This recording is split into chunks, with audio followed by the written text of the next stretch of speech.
नमस्कार, आप देख रहे हैं सी न्यूज भारत। मैं हूं आपके साथ स्नेहा सिंह। वक्त हो गया है न्यूज आवर का। खबर जशपुर जिले से है। जशपुर जिले के कुनकुरी वन विभाग विगत 2 सालों से लगातार सुर्खियों में बना हुआ है। फिर चाहे सुर्खियां बेशकीमती सागौन के अवैध कटाई से जुड़ा हो या फिर बेहिसाब जलावन कटाई, वन्य प्राणियों के अवैध शिकार या फिर डिपो का काम, कहीं पर भी ये नहीं लगता है कि वन विभाग में कोई भी जिम्मेदार अधिकारी मौजूद है। ये हम नहीं कह रहे हैं, आइए आपको दिखाते हैं इस पर हमारी एक खास रिपोर्ट। आपको बता दें कि विगत वर्ष डीएफओ श्री कृष्णा जाधव के जन्मदिन को सार्थक बनाने के लिए उन्हीं की देखरेख में संसदीय सचिव यूडी मिंज के दिशा निर्देश में बेशकीमती कॉफी के पौधे कुनकुरी के स्थानीय डैम के पास लगाए गए थे, जो कि अब नदारद हो चुके हैं। उस समय कॉफी के अलावा सागौन, नीम तथा अन्य इमारती लकड़ी के बेशकीमती पौधे भी लगाए गए थे, जिसकी देखरेख की जिम्मेदारी युवा एसडीओ नवीन निराला ने गोद ली थी, जिसको विभागीय आक्रामकता कहेंगे या फिर एसडीओ के द्वारा बरती गई घोर लापरवाही, क्योंकि आज वहां देखने को एक भी पौधा नहीं है। वन विभाग के एसडीओ नवीन निराला को इस मामले में डीएफओ जितेंद्र उपाध्याय एवं संसदीय सचिव कई बार आगाह भी कर चुके, मगर एसडीओ हैं कि उनके कान में जूं तक नहीं रेंगती। उनके द्वारा जनताओं को हो रही तकलीफ कभी नहीं दिखती है। जो अपने उच्च अधिकारी की नहीं सुनते, वो किसी और की क्या सुनेंगे, ये एक बड़ा सवाल है। फिलहाल इस मामले में डीएफओ जितेंद्र उपाध्याय ने जांच के अनुसार दोषी पाए जाने पर कार्रवाई करने की बात कही है। सर अच्छा, यहाँ पे कुनकुरी डैम में लगभग 250 पौधे लगाए गए थे। कॉफ़ी के पेड़ के पौधे लगाए गए थे, जिनको कि वन विभाग के किसी अधिकारी ने, अब वो पता नहीं आप ही बता पाएंगे शायद, कि किसी अधिकारी ने गोद लिया था और उसका कहना था कि इन पेड़ों को बचाना मेरी जिम्मेदारी है। परंतु आज तक एक भी पेड़ वहाँ जिंदा नहीं है और उसको खुद विधायक एवं संसदीय सचिव यूडी मिंज ने अपने हाथों से लगाया था। उस बारे में अभी जानकारी मिली है मेरे को आने के बाद। अभी एक हफ्ते पहले मिली थी जानकारी कि वो पूरा पौधा लगभग 90% पौधा उसमें कॉफ़ी का जो है ख़त्म हो चुका है करके। इसके बारे में प्रतिवेदन भी मिला है। उसके कौन जवाबदार है, किसने उसको गोद लिया था, इसकी जांच करके मैं रिपोर्ट शासन को भेजूँगा। सर ये पूर्व डीएफओ के बर्थडे के समय में लगाया गया था इस पौधे को, और ये किस प्रकार से फंड से लगा था, इसको कुछ बता पाएंगे? क्योंकि अगर आपके यहाँ फंड नहीं है तो उस स्थिति में आप लोगों ने इसको कैसे लगवाया? किस फंड से लगा था, किस बजट सेट से लगा था, इसकी जानकारी नहीं है मेरे को। अभी केवल प्रतिवेदन मिला है कि जो पौधे लगे थे वो वहाँ पे सूखने के कारण से, किसी अन्य कारण से, और पौधा उसमें डैमेज हुआ है करके इसकी विस्तृत जाँच करके मैं इसका रिपोर्ट आपको। क्या कार्रवाई करेंगे?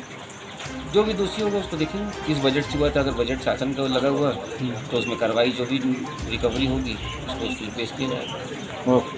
चाह रहा हूँ कि हम कुनकुरी नगर पंचायत में खड़े हैं। कुनकुरी नगर पंचायत के डैम के पास ये जो नर्सरी है, इसके पीछे आप वो जो चट्टान देख रहे हैं, उस चट्टान में हमारे कुनकुरी विधायक के प्रयास से, विधायक महोदय जी के प्रयास से, और हमारे डीएफओ सर जो थे कृष्ण जाधव जी, उनके जन्मदिन के अवसर पर है। यहाँ पे हमारे यहाँ वातावरण बहुत ही अच्छा है और कॉफ़ी के लिए हमारे जशपुर क्षेत्र को जाना जाता है। सन्ना सरुडी में चाय की खेती भी होती है, तो उसी अनुरूप हमारे विधायक महोदय के मन की इच्छा थी कि यहाँ कुनकुरी में भी कॉफ़ी और चाय का उत्पादन हो सकता है, ऐसी संभावनाएं हैं। इनको देखते हुए अगस्त महीने में 2021 में यहाँ पर 250 से 300 कॉफ़ी के पौधे और कई सारे बेशकीमती पेड़ पौधे लगाए गए थे, लेकिन बेहतरीन देख रेख और रख रखाव नहीं होने के कारण आज एक भी पेड़ यहाँ जिंदा नहीं बचा है। और इसकी लापरवाही के लिए पूर्णतः मैं जिम्मेदार मानता हूँ वन विभाग के अधिकारी कर्मचारियों को। जो यहाँ के वन विभाग के एसडीओ हैं नवीन निराला सर, उनकी ये जिम्मेदारी बनती थी कि वो इन पेड़ पौधों को और बेशकीमती पौधों को, जिनको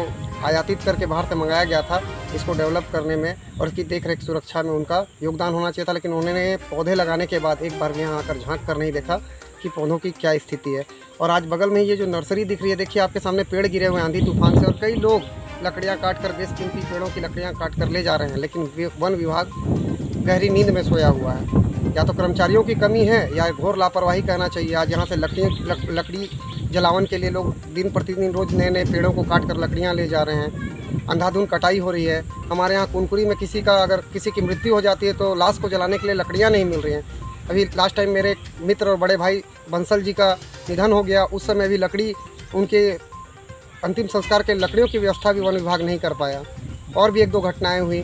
आज हमारे यहाँ 100 दाह के लिए भी लकड़ियाँ नहीं मिल रही हैं, न वनों की देखरेख हो रही है, अति चराई हो रही है और लोग पेड़ पौधों को काट कर ले जा रहे हैं। तो कहीं ना कहीं वन विभाग सुस्त है, सोया हुआ है। और जो हमारे एसडीओ साहब हैं, उनसे मैं निवेदन करना चाहूँगा कि कम से कम हमारे जो वन हैं कुनकुरी के आसपास हरे भरे वन हैं इनको कटने से बचाएं, जिससे कि हमारा पर्यावरण संतुलन बना रहे और हमारा कुनकुरी हरा भरा रहे। और ये जो कॉफ़ी के पेड़ लगाए गए थे इसके लिए मुझे बहुत पीड़ा है कि इतनी अच्छी परियोजना के साथ हमारे डीएफओ महोदय ने प्रयास किया था कि यहाँ चाय की खेती हो, कॉफ़ी की खेती हो और हमारे क्षेत्र में लोगों को रोज़गार स्वरोज़गार मिले, किंतु अधिकारी कर्मचारियों की घोर लापरवाही के चलते आज एक भी पेड़ पौधे नहीं बचे हैं। मुझे बहुत दुख है इस बात का और इस पर कार्रवाई होनी चाहिए। जशपुर जिले से सी न्यूज़ संवाददाता दीपक वर्मा की रिपोर्ट। अब जिस तरीके से आपने रिपोर्ट में देखा कि अधिकारी की कोई सुनने वाला नहीं है, आखिरकार ऐसा क्यों हो रहा है? क्यों कोई जिम्मेदार अधिकारी यहां पर नहीं मौजूद है? क्या हर किसी को सिर्फ पैसों से मतलब है? जिस तरीके से यहां पर अवैध कारनामे लगातार जारी हैं, इस पर कब कार्रवाई होगी? अभी अधिकारी ने कह तो दिया है कि इस पर कार्रवाई की जाएगी, लेकिन देखने वाली बात होगी कि क्या वाकई इस मामले में कार्रवाई की जाती है या फिर अन्य मामलों की तरह इस मामले को भी ठंडे बस्ते में डाल दिया जाएगा। फिलहाल इस खबर में बस इतना ही। देश दुनिया की ऐसी तमाम खबरों को देखने के लिए बने रहें सी न्यूज़ भारत के साथ।